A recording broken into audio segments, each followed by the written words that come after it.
बिस्मिल्लाहिर्रहमानिर्रहीम अल्लाहुम्मा सल्लि अला मुहम्मदिन व अला आलि मुहम्मदिन कमा सल्लैता अला इब्राहीम व अला आलि इब्राहीम इन्नका हमीदुम मजीद। अल्लाहुम्मा बारिक अला मुहम्मदिन व अला आलि मुहम्मदिन कमा बारकता अला इब्राहीम व अला आलि इब्राहीम इन्नका हमीदुम मजीद। अस्सलाम वालेकुम दोस्तों, मैं हूं आपका होस्ट उस्मान अली गुंदल। उम्मीद है आप खैरियत से हैं। दोस्तों, आप जानते हैं कि सऊदी अरब और पाकिस्तान के दरमियान दिफाई माहिदा हो चुका है। अब उस माहिदे के समरात क्या हैं या उस माहिदे के हमें क्या नुकसानात हैं, इसके बारे में आज थोड़ा सा डिस्कशन। मैं आपके लिए कंटेंट सर्च कर रहा था, आपके लिए कुछ ज़रूरी बातें रोज़ाना की बुनियाद पे आपको कुछ ना कुछ बताना होता है। तो आज मैं सर्च कर रहा था तो मेरी एक ख़बर के ऊपर नज़र पड़ी जो कि अरब मीडिया के ऊपर था। अरब मीडिया के ऊपर था कि अब पाकिस्तान ने ये प्लान किया है कि मैन पावर जो सऊदी अरब को देनी है वो डबल हो जाएगी। जो पहले जितने भी लोग जाते थे अब उससे डबल हर साल पाकिस्तान मैन पावर सऊदी अरब को देगा। ये उसी माहिदे का नतीजा है जो कि पिछले दिनों आपने देखा था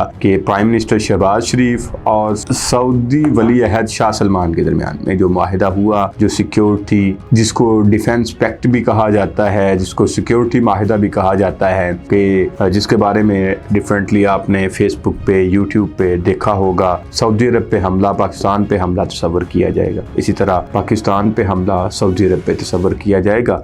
ये उनका एक दफाई माहिदा हुआ। अब उसके समरात क्या हैं?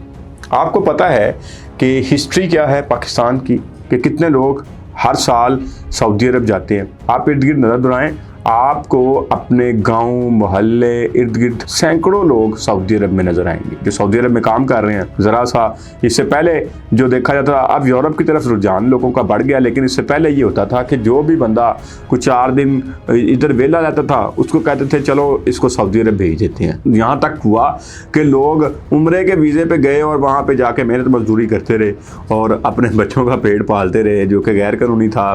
गैर कानूनी हरकतों की वजह से फिर वीज़ा पॉलिसीज़ में भी सख्ती आती गई। इसी तरह दुबई चले जाते थे, दुबई में भी वही विजिट वीज़ा लेके जाना और जाके वहाँ पे टिके रहना, वहाँ पे मांगना, और वीज़ा पॉलिसी वहाँ पे भी सख्त हो गई। लेकिन हम बात कर रहे हैं सऊदी अरब की। तो सऊदी अरब में इस वक्त मिलियंस की तादाद में पाकिस्तानी मौजूद हैं। अगर इसको 2015 से 2020 तक देखा जाए तो इन 4 सालों में 1.5 मिलियन 15 लाख लोग सऊदी अरब गए। इसके बाद अगर इसी तरह देखा जाए तो 2020 से 2024 तक जनाब 1.8 मिलियन 18 लाख लोग सऊदी अरब गए। और अगर 2024 की बात की जाए तो 7.3 बिलियन फॉरेन रेमिटेंस सिर्फ सऊदी अरब से आया। इसी तरह अगर 2025 में हम आ जाएं तो ये 8.5 बिलियन रेमिटेंस से भी ज़्यादा है, जो कि हर साल बढ़ता जा रहा है। इसी तरह अगर लोगों की तादाद देखी जाए तो लोगों की तादाद भी अब बढ़ती जा रही है। उसकी रीज़न क्या है? सबसे पहले हम दुबई के वीज़ा की तरफ आ जाते हैं कि दुबई में इस वक्त पाकिस्तानियों की एंट्री एक हिसाब से बैन है कि बहुत सारे लोग जो कि इस इंतज़ार में थे कि कब दुबई के वीज़े खुलेंगे और हम जाएंगे। मैं अपनी एक बात बताता हूँ कि मेरा एक कज़न ऑलरेडी दुबई में मुकीम है, उसका छोटा भाई वो पिछले 2 साल से इस इंतज़ार में है कि कब दुबई के वीज़े खुलेंगे और मैं दुबई जाऊंगा। क्योंकि अपने भाई के पास यही होता है कि जहाँ पे एक भाई सेटल होता है वहाँ पे दूसरा भी कोशिश करता है कि वहाँ पे चले जाए, ताकि ऑलरेडी एक भाई वहाँ पे सेटल है, उसको वहाँ पे अपने दूसरे भाई को एडजस्ट करने में कोई प्रॉब्लम नहीं होगी। तो इसी तरह है कि दुबई में अब वीज़ा पॉलिसी इतनी सख्त हो चुकी हुई है कि तकरीबन नामुमकिन हो चुका हुआ है पाकिस्तानियों के लिए वहाँ पे जाना। विजिट वीज़ा के लिए भी आपकी ट्रैवल हिस्ट्री देखी जाती है, आपका बैंक बैलेंस देखा जाता है। तो इस तरह की चीज़ें देखने के बाद सिर्फ बिज़नेस वीज़ा वो इशू कर रहे हैं। इससे पहले क्या होता था कि कोई भी बंदा, हमारे लिए सबसे आसान वीज़ा दुबई का वीज़ा लेना था, अब वो भी मुश्किल हो चुका हुआ है। अब जो यूरोप जाने के लिए आपको करोड़ों रुपए चाहिए। अब 1 करोड़ रुपए से कम में यूरोप का वीज़ा नहीं मिलता कि आप लीगल यहाँ से यूरोप चले जाएं। जो डंकी सिस्टम है उसमें कोई सियाना बंदा तो वहाँ पे अपनी औलाद को, अपने बच्चे को गैर कानूनी तरीके से वहाँ से भेजना नहीं चाहेगा, क्योंकि बहुत सारे रिस्क हैं। आपके सामने कश्तियाँ डूब जाती हैं, एजेंट्स जिस तरह जलील करते हैं, पैसे खा जाते हैं, ये बहुत बड़े चक्कर हैं। लेकिन अब आ जाके बचता है हमारे पास सऊदी अरब, और सऊदी अरब के साथ इस मुआहदे के साथ ही एक बहुत बड़ी खुशी की खबर ये है, पहले हर साल 5,0.5 मिलियन पाकिस्तानी सऊदी अरब जाते थे, अब वो एवरी ईयर 1 मिलियन पाकिस्तानी सऊदी अरब जाया करेगा, और ये एक बहुत बड़ी अचीवमेंट है। लेकिन इसमें एक और चीज़ है, पहले पाकिस्तानी किस पे जाते थे? लेबर वीज़े पे जाते थे। लेबर पे वहाँ पे जाके क्या करना, मेहनत मजदूरी करनी, और मेहनत मजदूरी बहुत मुश्किल है आपके सामने, मिस्त्रियों के साथ काम करना, वहाँ पे फर्नीचर का काम करना, यही मजदूरी जो छोटी मोटी है और मुश्किल मजदूरी है, वो भी आसान नहीं है इतनी कि आप ये समझ रहे हो कि शायद जो बैरून मुल्क दोस्त हैं, जो भाई हैं, उनको पता है कि कितनी मुश्किल काम है वहाँ पे मजदूरी करना, तो उनका रहन सहन डिफरेंटली। लेकिन एक चीज जो अब है, 62 स्किल्स कैटेगरी बना दी है सऊदी अरब ने, कि अब आप 62 तरह की स्किल्स सीख के आप जा सकते हैं सऊदी अरब में। और जितने भी टेक्निकल लोग हैं, ये आप लोग जानते हैं कि जो टेक्निकल माइंडसेट के लोग हैं, जो यहाँ से हाथ का हुनर, मैं हमेशा से, मैंने आपको जब मैट्रिक का रिजल्ट आया था तब भी मैंने एक वीडियो बनाई थी, आपने अगर अभी तक मेरी वो वीडियो नहीं देखी तो एक दफा जरूर देख लें। हर पेरेंट को, हर वालिद को जिनकी औलाद जवान है, अपने बच्चे के मुस्तकबिल के लिए परेशान है, उनको वो वीडियो देखने की ज़रूरत है, जिसमें मैंने आपको क्लियर कहा था कि आपको यहाँ पे ये आप जनाब फिजिक्स में कर रहे हैं, रियाजी में कर रहे हैं, इंग्लिश में कर रहे हैं, जनाब हम वो कर रहे हैं, हम आर्ट सब्जेक्ट्स पढ़ रहे हैं। मैंने आपको कहा था कि आपने अगर सरवाइव करना है, अगर आप चाहते हैं अपने बच्चे का सर्वाइवल, आप चाहते हैं हमारा बच्चे का बेहतर फ्यूचर हो, तो उसके लिए आपको अपने बच्चे को टेक्निकल एजुकेशन सिखाना पड़ेगी।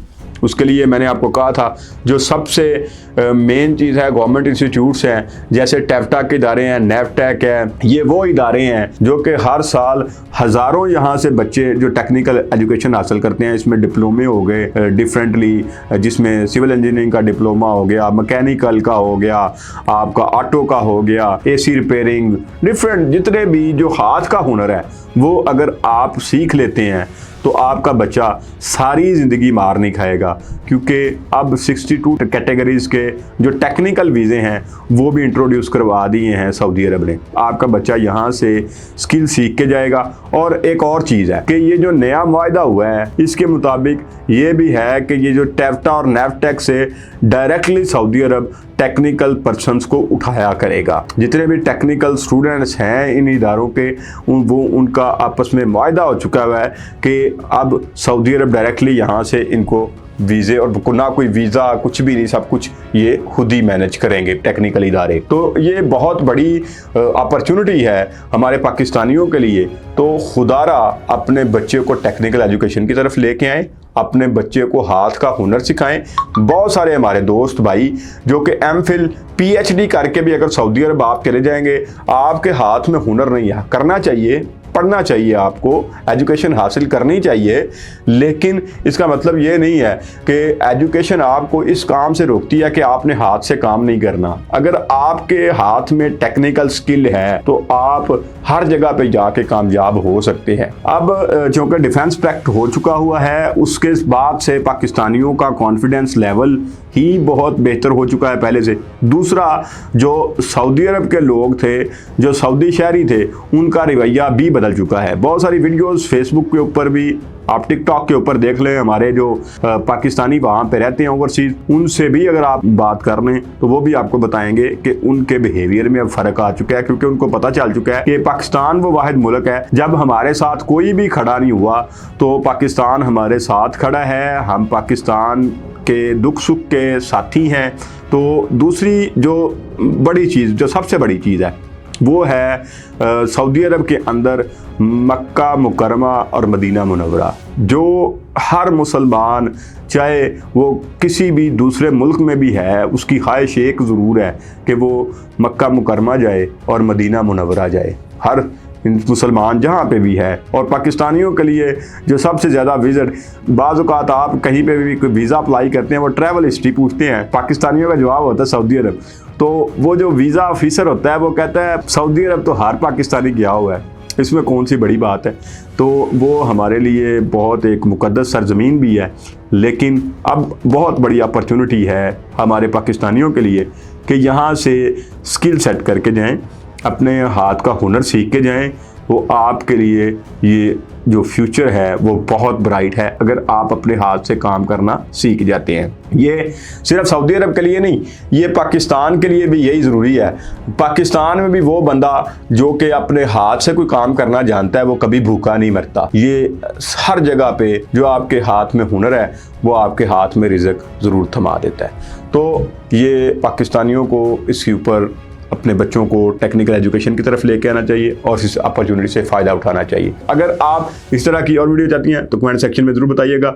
इंशाल्लाह नेक्स्ट वीडियो के साथ फिर मुलाकात होगी। अपना ढेर सारा ख्याल रखिएगा। अल्लाह ने के बाद।